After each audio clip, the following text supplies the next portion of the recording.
Hey y'all, it's Laura and I'm back with a layout for the Cocoa Vanilla design team, and this is for Wedding Wednesday on my channel, and it is featuring a photo of my matron of honor and best man from our wedding. Now this cut file came from the Silhouette store and I've had it for quite a while. I'm not really sure who made it. I tried to look it up, couldn't figure it out.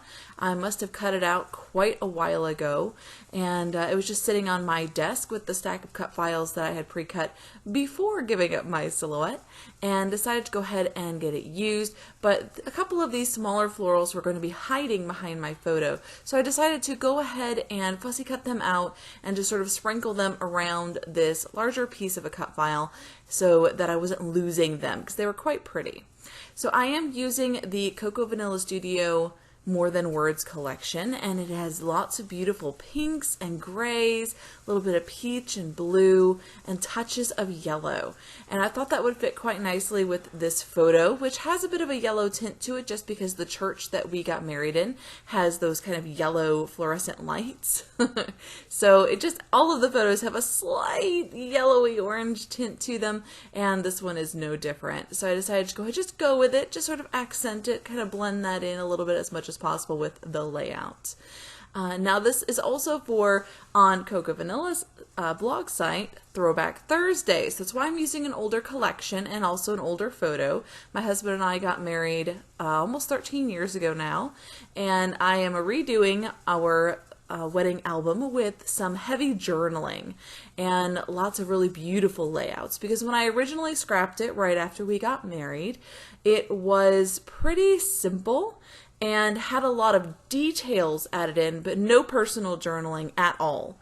And I think I was just trying to get it done. I wanted a beautiful album and I wanted it done. So it's okay, but there's no personal journaling, no personal experiences, thoughts, anything like that added in. And so I decided I really wanted an album that had more of that personal touch to it. So I'm going back and just scrapping some of my favorite photos, not all of them. I think there's going to be roughly 20 pages in this album with just some highlights and some personal journaling about the day and about the people that were in our wedding.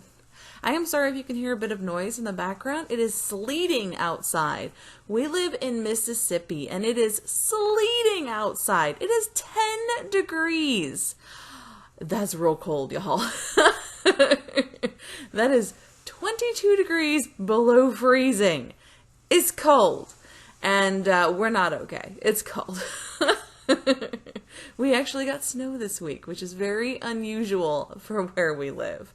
So now to add some journaling off to the side, I've grabbed a piece of lined paper and a little bit of scrap, and I'm going to create a large journaling spot off to the left. And I am going to cut that scrap black piece of paper in two and have a very, very thin border on either side of the journaling spot. And I'm going to fill that whole journaling spot in with some comments about how we met, both my matron of honor and my husband's best man, and what kind of relationship we have with them, and I wanted it to be heavily detailed. And so that is why I'm creating such a large journaling spot there. And this just functions too as a border. It gives me a place to set my photo against, and I really like having a border or a boundary that makes sense as a support for my layouts. I tend to start with a fairly linear design and then make it whimsical from there, but I like having that base. In this case, I'm going to pull out a lot of papers from the 6x6 paper pad and use them to back this cut file.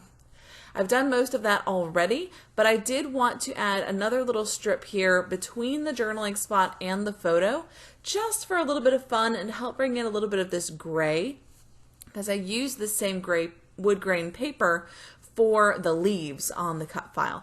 I know it doesn't look like I've backed that cut file because it is very light, but in the end, it shows up a little bit better. So just going ahead and matting my photo with this beautiful floral paper to help it stand out just a little bit against that pink. And this pink background was just perfect for my bridesmaids' dresses. We did have a bit of a bubblegum pink look to the wedding. So the girls were in bubblegum pink and the boys were in silver and gray. And so together it was a beautiful, beautiful color scheme, and we had a bit of an early in the day wedding, so it worked out quite nicely.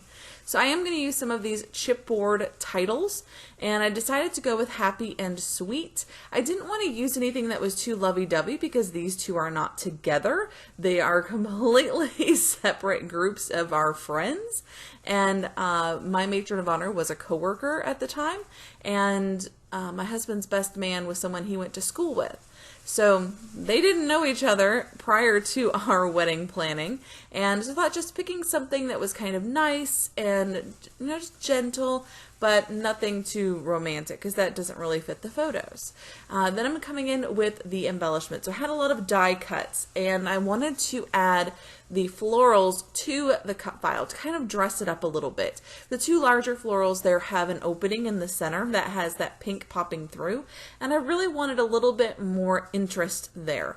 And so I am going to bring in some die cut florals on top of those. They're a little bit smaller, so they don't completely overlap the cut file, but they just kind of add to it. I will end up putting those up onto pop dots as well to make them a little bit taller and stick up a little bit like foam would.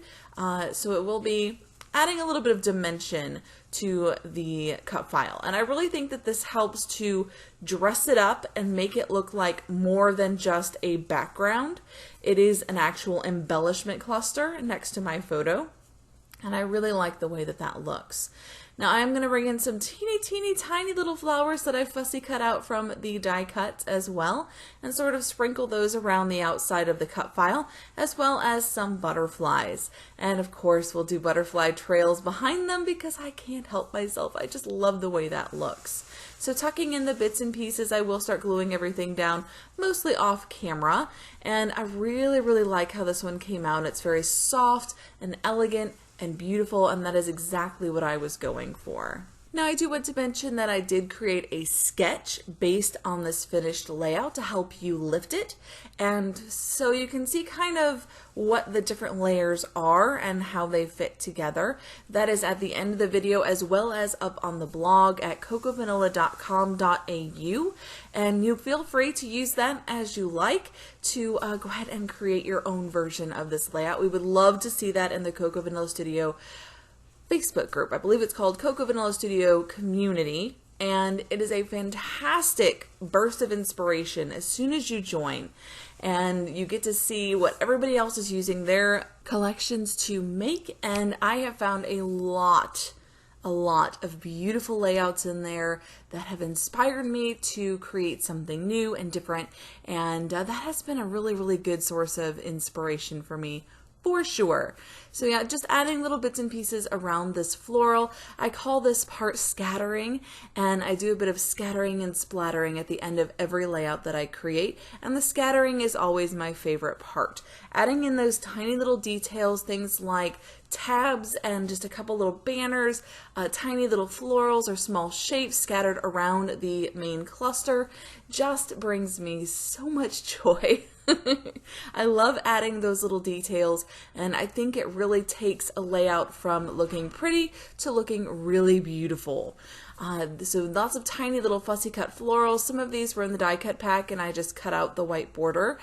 Some of them may have been in the papers and I fussy cut them out. I am a big fan of fussy cutting and use it quite often to create my layouts, especially florals. I'm a huge fan of florals, and fussy cutting allows me to bring them in and cluster them together really well, whereas having a white border I find just sort of stops me a little bit. I really like having a nice clean finish, and when clustering together multiple florals, I just look like the clean look of no white border.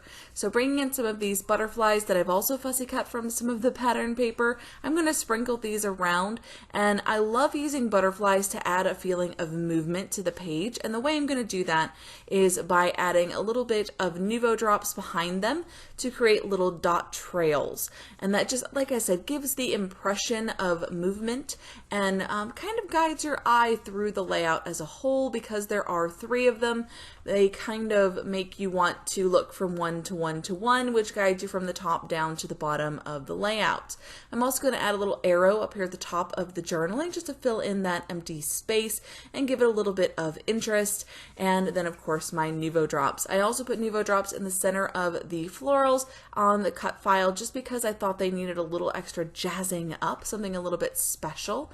And then I'll come in with some Heidi Swapp Color Shine to splatter around the edges as well. So scattering and splattering once done, we'll finish up this layout. I do hope you'll check out these still photos at the end, as well as the blog at cocovanilla.com.au, and let me know what you think about this layout. I've really enjoyed doing this one. I think it turned out really lovely and soft and beautiful and just perfect for my wedding album. Just to finish up this layout, how about a quick question? Do you add journaling to your layouts? And if you do you put it on the front of your layout, just sort of fit it in with your design, or do you put it on the back? Because I've recently learned that a lot of people add their journaling to the back of the layout so it doesn't take away from the design, but you could still read it if you wanted to, if you pull the layout out of the album. And I thought that was really curious because it never really occurred to me to put journaling on the back, and I always put it on the front. Let me know what you think in the comments below, guys. Until next time, bye!